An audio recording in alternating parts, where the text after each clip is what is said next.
Hello, everyone. This is an airport live stream. I thought I would be home by now, but the airlines have other plans. So I'm in the airport and we are a little bit early, but I don't think I'll be able to do the live stream at the normal time because of my flight schedule. It's been an absolute mission so far with the traveling. We're a little bit over a full day delayed um, with our travels, which already is an epic journey going from Maui to Germany. Long, long, long, long trip. But it looks like we're going to make it. We're in Germany, we're in Frankfurt. So it's just about getting that last leg to Hamburg. And we had an experience where we departed Denver. So we were supposed to go from Denver to London and then London to Hamburg. And by the way, let me know if you guys can hear me okay. I don't have my normal setup because I'm traveling. I just have my laptop in the backpack, and we're in this like little cell phone booth in the airport. So I hope it works. I hope it's not too noisy around here. Um, but I want to get the stream done, and I have some interesting sailing experiences to share, and of course I love hearing about what you guys have been up to. Hey, Cedric, Mert, what do you mean by 5 by 5? Oh, a little cell, a little jail cell, little cell phone jail cell. Hey, Jari. So anyway, so the plane takes off going to London, and then we're supposed to land in London and then connect to Hamburg. But then the pilot comes on and says, "We're gonna make a emergency landing. We're turning the plane around. If I say brace yourself for impact, assume the brace position." And anyway, so we land, and um, it was uneventful. It wasn't a very hard landing, but it was full of like fire trucks and ambulances on the runway.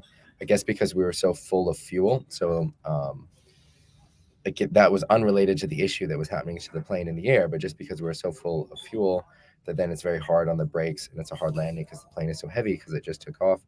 Anyway, so then we had to overnight in Denver, and then there were just no flights left. And I fly United a lot, and I'm generally pretty happy with United. But we show up the next day because we had to overnight because the plane had to land, and they were like, okay, we'll figure it out tomorrow. They hooked us up with a hotel, which was good. But then the next day they're like, yeah, there's no flights. And we're like, well, what do you mean there's no flights? Like, you have to get us to Hamburg. We can't just like stay in Denver. And they're like, yeah, there's just no flights. And I'm like, well, what does that mean? And they're like, yeah, well, like the airline can refund you. And I was like, and what? We just stay in Denver? Like, what does that even mean? Like, no, I don't want the money back from the tickets. I want you to get us out of here. And they're like, yeah, maybe there's something on Tuesday. You can fly to London. And you have to spend a few days in London, and then there's something Tuesday to Hamburg. And I was like, well, that's crazy. Like 3 days. And so I start looking up things on my phone, and I found a flight, but it only had like the business or premium economy or whatever. It wasn't even like that great of seats, but higher level than just the normal economy.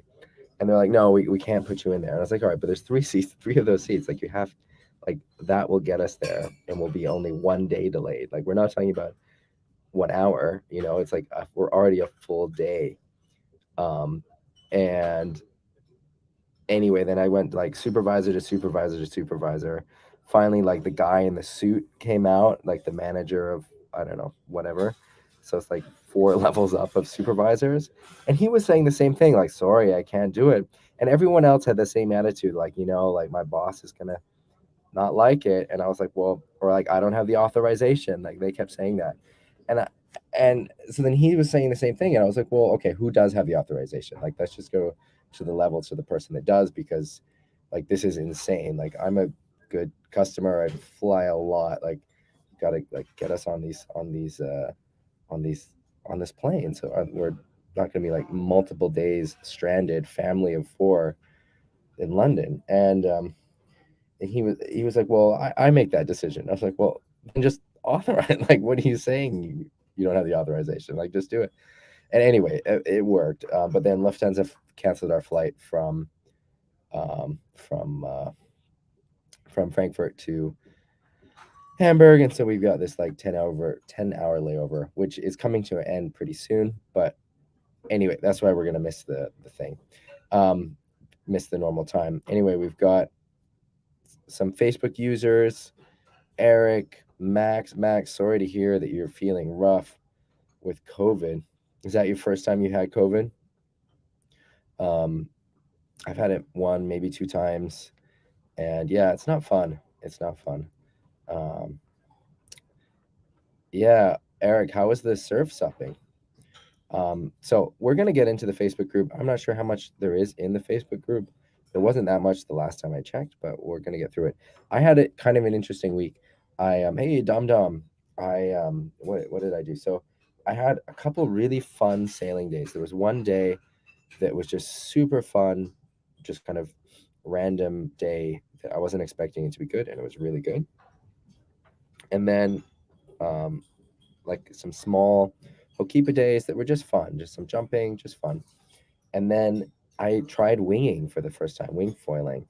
And, in this group, one of the things that I'm saying all the time is to embrace the beginner's mind, to try new things, make yourself uncomfortable.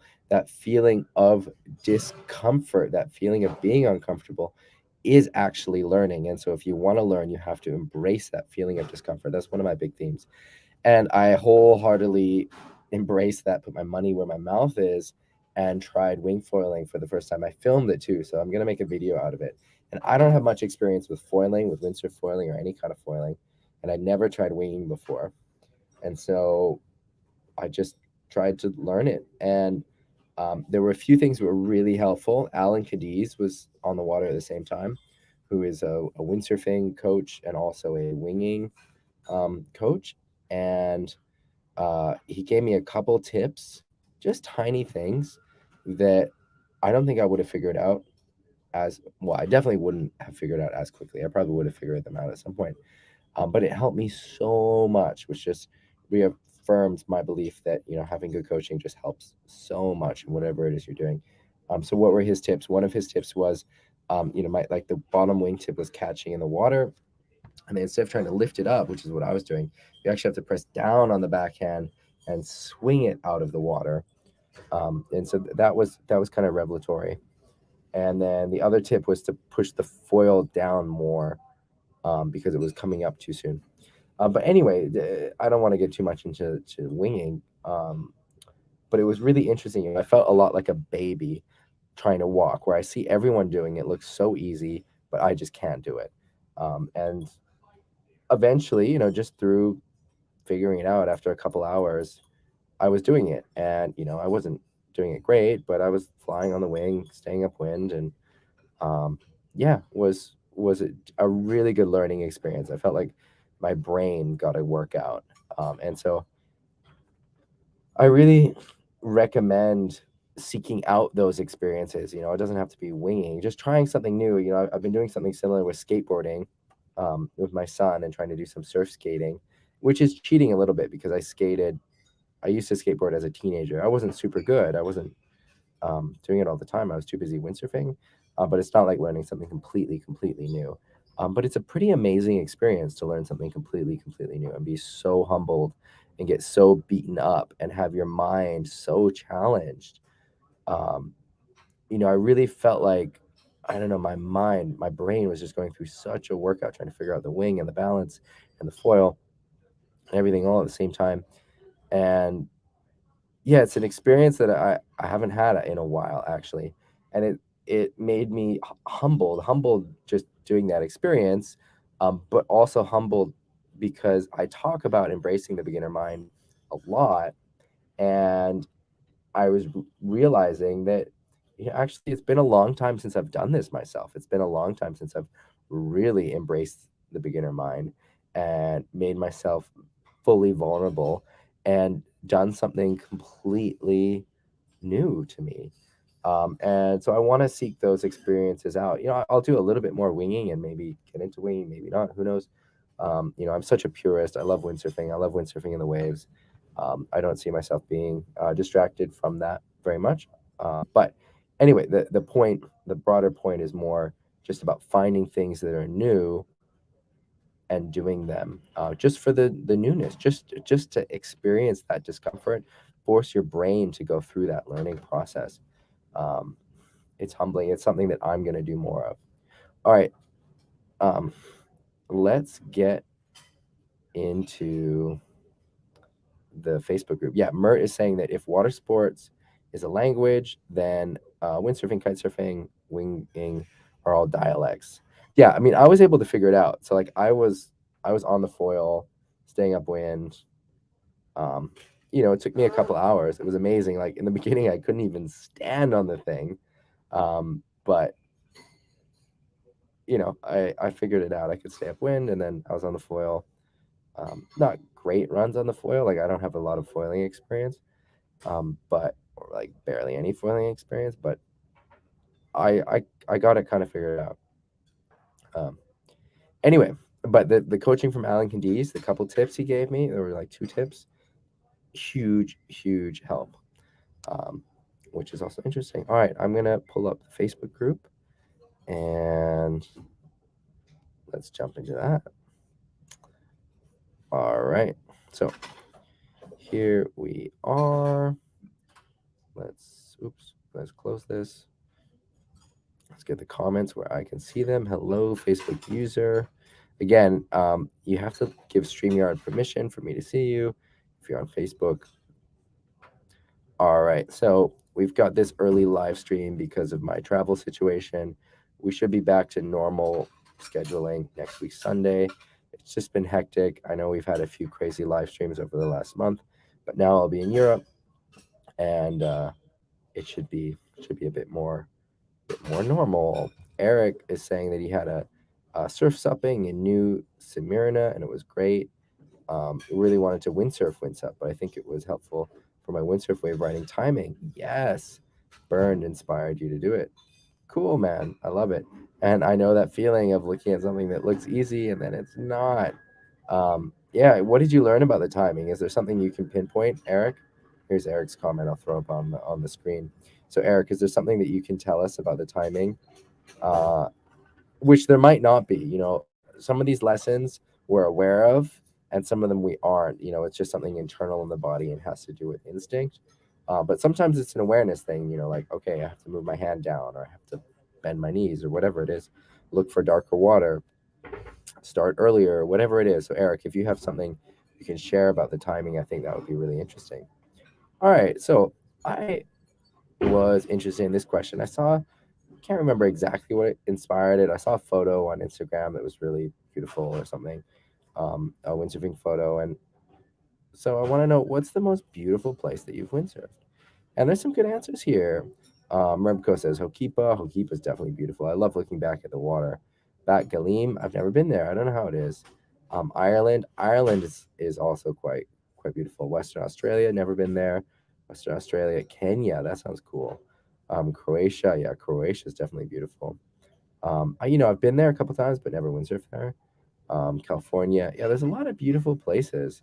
Some place in Holland, the Gorge, Western Australia, Garda and Sunrise, Madagascar. Yeah, the Mer de Emerald, like the Emerald Sea, is stunning. It's so blue. The water is so blue and green that it looks fake. It looks unreal. It looks photoshopped in real life.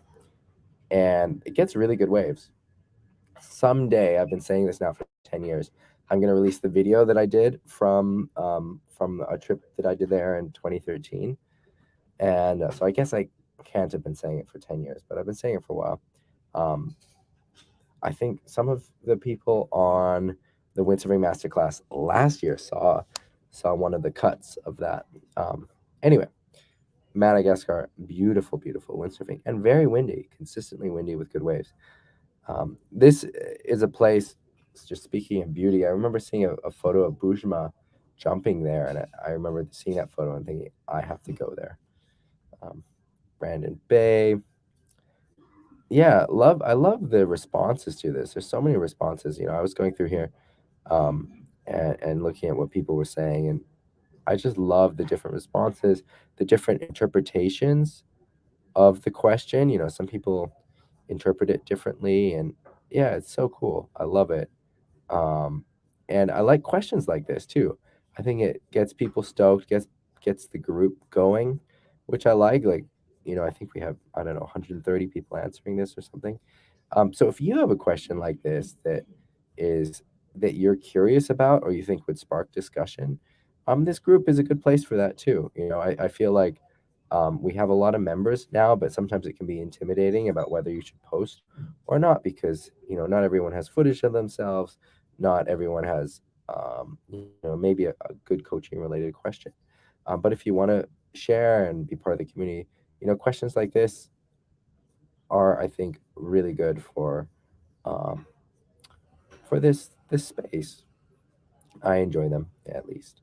It seems like you guys do too. For how many people answered, so it's cool. It's cool to see what people say, learn about some new spots. Like I don't even know where Chapadmalal. I'm saying that wrong probably. All right. So this video we went through already. So there've been some updated comments. Um, we already read this one from Billy and from Tavi. So it looks like there's just a few people um, saying that they agree. This is a interesting question from Kevin. He says, "It's amazing to see this community grow so much over the past few years. What types of additional things would you want to see?" So we don't have really many people answering this. Really, no one, just me. So if there's something else you want to see, this is the place to do it. So Kevin wrote this question, and I think it's a cool question. So what if you want to see something else? What do you want to see? What do you like? What do you not like? Um, he's interested in more core drills. I like that. That's cool. So if you have some specific things you think are interesting, throw them in there. All right, we already talked about this. No, we didn't talk about this. Did we talk about this? Did we talk about this last week? Are these new 360s? These are the same 360s. We talked about these last week. So, Marine, if you're watching this, I want to know how the progress is going. We talked about these a lot last week. I love your enthusiasm, going for it, great attitude, good timing on this one. And Dom Dom, there will not be a PWA in Tenerife, at least not a wave event. They're talking about doing a slalom event in October, but there will not be a wave event in August like we've been used to over the last few years. So, no, is the short answer. Um, yep, Pozo will happen. I booked my flights for Pozo. I fly on the 6th from Hamburg, and yep, Pozo will happen. And Silt will happen, hopefully, but Tenerife will not. All right, here's a comment from Jowry. Hi everyone. Here's one of my many flat water flocka attempts. The flocka is a very hard move. I don't know why the flocka is so hard. It took me a long time to learn how to do it, and I think that's true for most people. He says that he feels a bit stuck. I seem not to be able to get my fin out of the water and get some proper rotation. While I see others get up in the air effortlessly, I don't get it. Normal upwind 360s in the straps, I manage quite well, so I should have the basics covered. But no flocka. My dream is to succeed a taka before I retire. So the taka, the flocka, and the upwind 360 are all kind of different. They're related, but all different. In fact, the upwind 360 is really different than the flocka. Let's turn the sound off here. Let's look at what's going on. So one of the things that's helpful for me when I was learning this is to really exaggerate the carve downwind. I know some people talk about not carving, but it really helped me because one, what I think is helpful to think about with the move is that you're the flocka, you're traveling downwind but spinning into the wind. So like you have to separate your the direction you're traveling with the direction that you're rotating, right? So you're traveling downwind, but you're spinning into the wind. So, like in this example, Joey, you should be traveling downwind, but spinning to the right. And if you're sailing on an angle too close to the wind, you'll have too much power in the sail. It would be really difficult to get it through the eye of the wind. So you want to be going really downwind. For me, carving was really helpful because it helped me depower the sail. It was a position that I was used to with the wave riding, and it was a position that I find easy to generate pop from because on the rail I could then just push off to get into the air to pop off the rail, which I find a little bit easier than just popping off the flat, or at least I did when I was learning the flockas many years ago. Um, and then, so I find going downwind helpful, like carving downwind helpful. I think going really far downwind, even if you're not carving, is the way to learn it in the beginning because you just have so little pressure in the sail. And then really thinking about it as that downwind move spinning into the wind. Does that make sense? It's a nuanced description, maybe. I'm not sure, but I think is really helpful. And so you want to think about your hips and your body turning to the right, but your momentum, the unit that you are traveling downwind. And then you really want to stay over the gear, which is another reason that carving is useful because when you're carving, it really gets your body and your weight over the gear on top of the gear. So let's look at the entry because for me, the flock is all about the entry. If you get the entry right and you get to the backwinded part, it's easy. It's just about the entry. So let's look at the entry. So bit of carving, could be more carving, more downwind. The second thing that I would say, and this is where the upwind 360 and the flocka are really different to each other. So here you're really pushing the sail and everything through the wind like you would do in a upwind 360.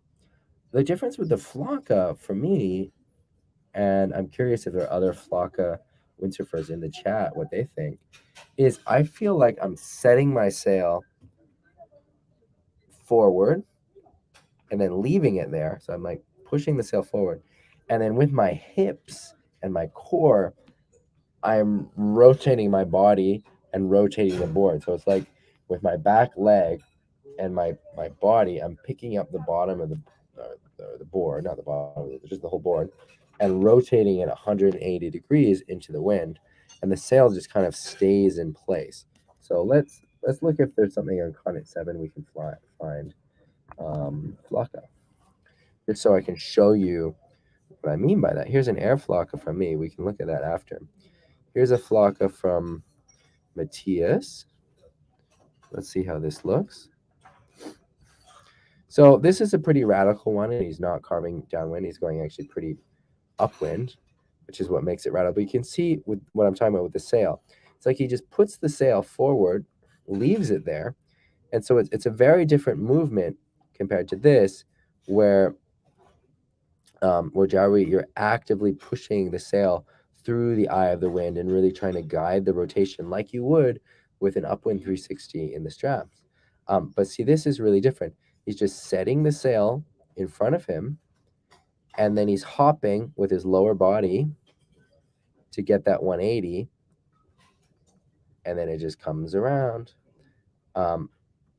Another thing that's useful that you can see him doing here is moving the sail back before he goes into the rotation, and that is like it's a concept that we find again and again where he's acting like a spring. So he's winding up to go into the move, so he has power into his move. So like if you want to jump, right, you're gonna squat down so that you have power to push up, and it's the same thing here. So he pulls the sail back, so then he has power to push it forward and sets it right in front of him.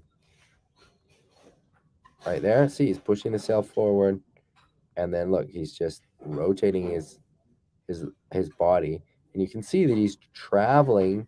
He's not traveling into the wind, right? The unit that is his board, sail, and body is traveling downwind, but he's spinning.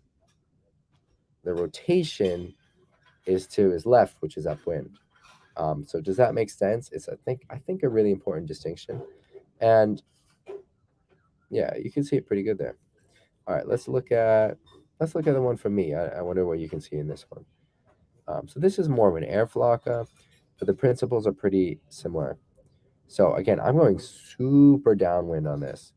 I carve maybe a little bit carve, and then you can see I just kind of put the sail in place, and it's more exaggerated because this is an air flocka. But pull the sail back, push it forward, and then I get this rotation with the board, flips it around.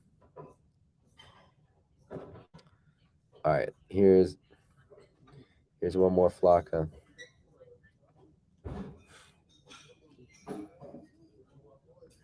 So you can see again the principles that we're talking about, where he throws the sail back and then throws it forward. But look at where he's throwing it.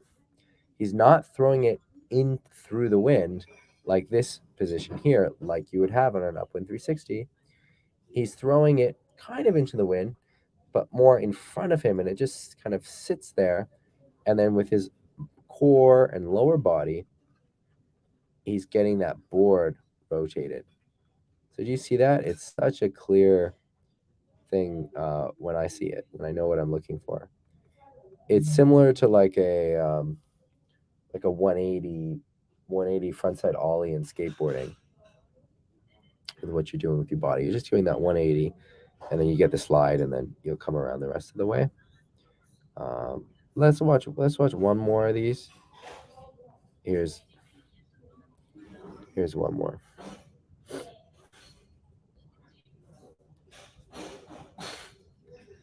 So let's see it.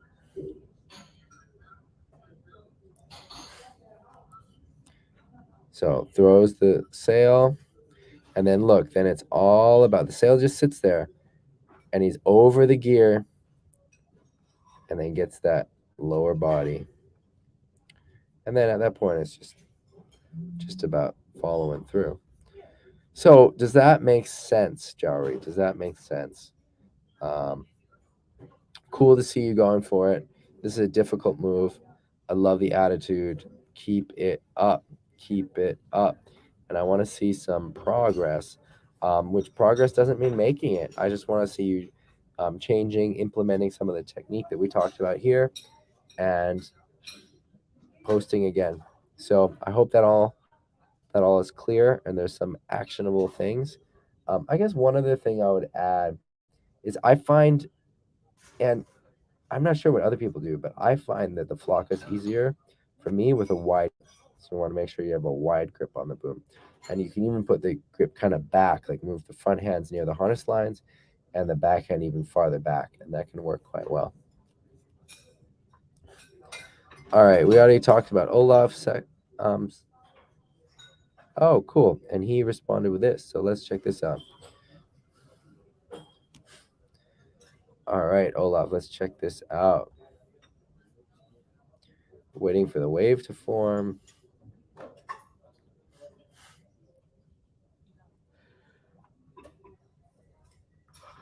Oh, excuse me. Oh, I've been traveling for 3 days. Boom. Look at that high five. Nice. We like to see it.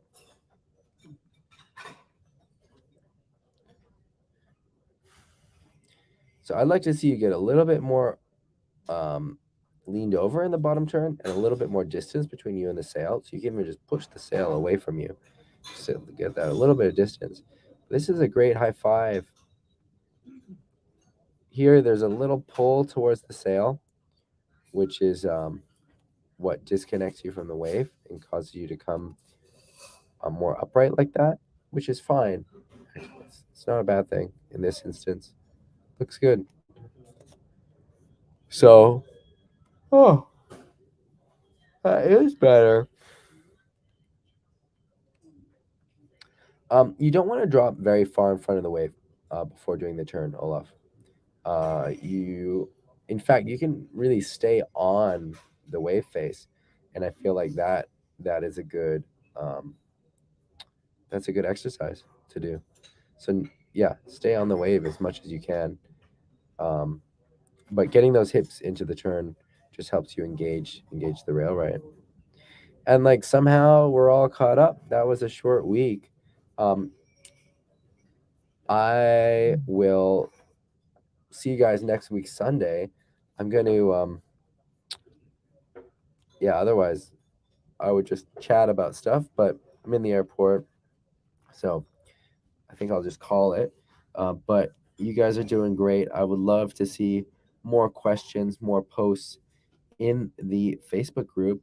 I feel like we're ready for some new blood as well. I mean, you guys are great. I love our core group, but I think that we've reached a point where there's a lot of the core people have asked a lot of questions and they're just working now on what they've asked, and that's great. And I wanted you to share your work, show your work.